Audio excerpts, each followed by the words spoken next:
টানা বৃষ্টিতে মাথায় হাত কৃষকদের। পূর্ব বর্ধমান জেলার স্থানীয় সূত্রে জানা যায়, মাসখানেক আগে আমন ধানের চাষের জন্য জমিতে বীজতলা তৈরির কাজ সম্পন্ন করছিলেন কৃষকরা, কিন্তু গত 2-3 সপ্তাহ ধরে লাগাতার বৃষ্টিতে পচে নষ্ট হয়ে যাচ্ছে সেই বীজতলার বীজ, আর যারই ফলে চরম দুশ্চিন্তায় মাথায় হাত পড়েছেন কৃষকদের। অধিকাংশ কৃষক দফায় দফায় একবারের জায়গায় দুবার করে বীজতলায় বীজ পেতেছিলেন, তারপরেও কিন্তু এখনো যে বীজ তৈরি হবে কি না তা নিয়েও দুশ্চিন্তায় রয়েছেন কৃষকরা। এখন জেনে নেব কৃষকরা কি জানাচ্ছেন।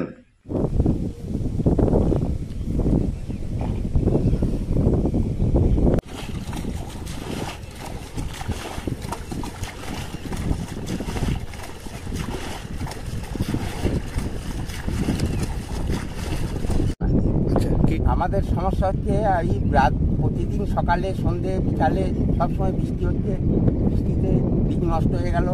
হ্যাঁ, জল মেরে ছেঁকে ছেঁকে শেষ হয়ে গেলাম।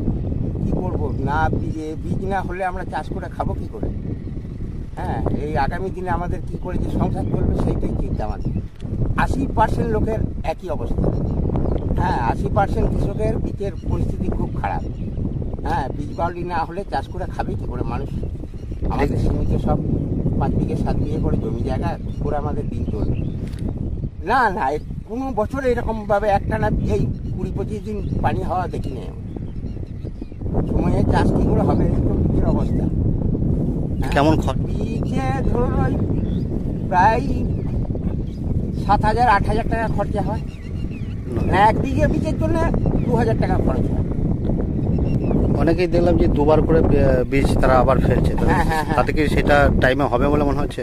টাইমে হবে, খুব নামি হয়ে যাবে। ভাদর মাসে চাষ হবে, আবহাওয়া যদি ভালো থাকে। আবহাওয়া ভালো থাকলে ভাদর মাসে চাষ হবে, তা না হলে আদা ফসল হবে। আমার নাম শেখ মর্তুজা।